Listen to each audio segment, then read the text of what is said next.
On va commencer par les variables, les affectations et l'affichage.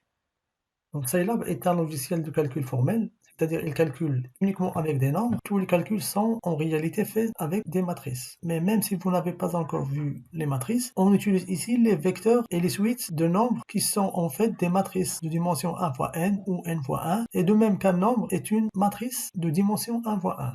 Donc, les variables. Les variables n'ont pas besoin d'être déclarées à l'avance, mais toute variable doit avoir une valeur. Par exemple, ici, si je tape x entrée, il va donner une erreur. Quand je tape x égale 5, ça va accepter. Donc, on met soit cette variable ou bien une fonction. Vous pouvez utiliser n'importe quel mot qui n'est pas réservé au langage Scilab, et le nom de variable doit comporter des caractères, mais il n'accepte pas les accents et les caractères spéciaux. Vous pouvez utiliser le tiré du 8 avec des caractères pour composer une variable. Et on n'affecte pas le résultat d'un calcul à une variable, la valeur soit affectée automatiquement à la variable appelée ins. Ici, donc le résultat sera affecté à la variable ins. Il faut noter que pour effacer la console, vous allez dans le menu édition et cliquez sur effacer console. Comme vous savez, l'affectation se fait avec le signe égal. Par exemple, y égale 5.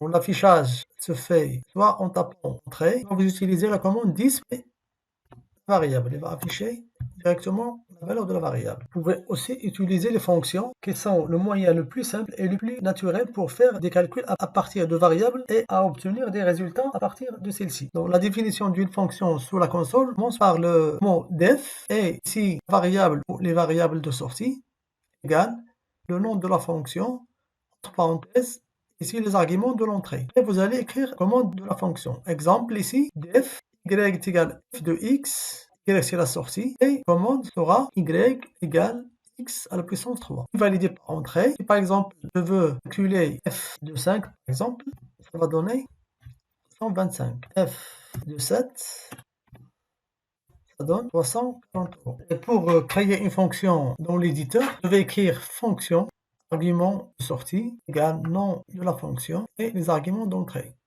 Et vous allez écrire les instructions et terminer par une fonction. Ouvrir l'éditeur SciNote, cliquez sur la première icône ici, ou bien aller dans le menu application et cliquez sur SciNote. Il ouvre un nouveau fichier avec le nom sans titre. Oui, écrivez votre code ici. Par exemple, fonction z c'est la sortie, égale f de xy. F c'est le nom de la fonction et xy ce sont les paramètres ou bien les arguments de l'entrée. La commande c'est z égale 2 multiplié par x moins y et écrire à la fin une fonction. N'oubliez pas de mettre à la fin des instructions point virgule. Après, vous allez enregistrer votre travail dans votre dossier de travail et nommez-le, mais n'oubliez pas de mettre une extension CE, que Scilab l'exécute automatiquement. Donc aussi les menus et les outils utilisables dans n'importe quel traitement de texte. Donc, après avoir enregistré le travail, je peux exécuter et je vais voir dans la console qu'il est exécuté. Par exemple, je vais utiliser cette fonction, écrire f de 5,3. Il va afficher y qui sera 7. La fonction renvoie la valeur 7. Et les crochets permettent de définir des matrices. Comme j'ai déjà dit, le calcul matriciel est à la base des calculs effectués dans Scilab. Par exemple, je vais définir ici un vecteur colonne et l'afficher.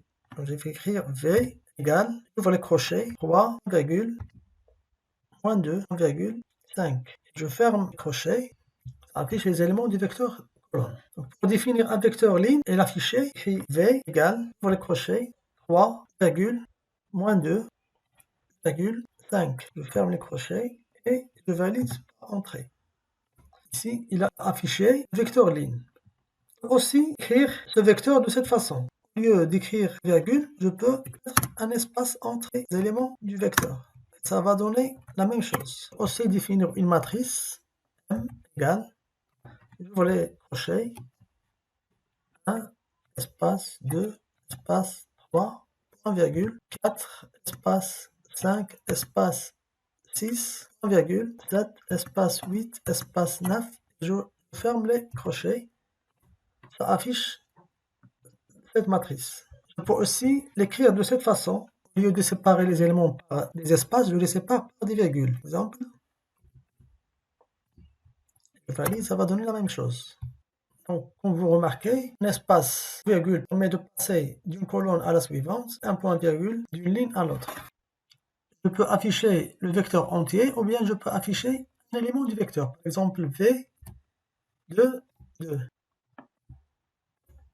Ça donne moins 2. Parce que le vecteur il est indicé, les éléments sont indicés de 1 jusqu'à la dernière valeur. Je peux aussi utiliser la fonction disp qui permet l'affichage. J'écris disp, j'ouvre la parenthèse, V de 2. Il va afficher la même chose. Les éléments de la matrice sont indicés par deux indices. L'indice 1, 1, 1, 2, 1, 3, 2, 1, 2, 2, 2, 3, etc. Pour afficher une chaîne de caractères ou bien un texte, on le met entre les guillemets. Par exemple ici, disp Ali a eu la moyenne, je ferme les guillemets et parenthèse et je valide. Afficher cette phrase. Pour mélanger des mots et des valeurs, on utilise la commande string qui transforme les valeurs en caractères et le signe plus entre les différentes parties pour concaténer ces chaînes de caractères, ou bien ces éléments. Par exemple, ici, j'écris disp, Ali a eu la moyenne comme chaîne de caractères, plus string note, c'est-à-dire cette note va la rendre texte, plus le texte d'examen. Je ferme les parenthèses et je valide, affiche ici, Ali a eu la moyenne 14,5 aux examens. 14,5 était le nombre qu'il a converti en chaîne de caractères avec la commande string.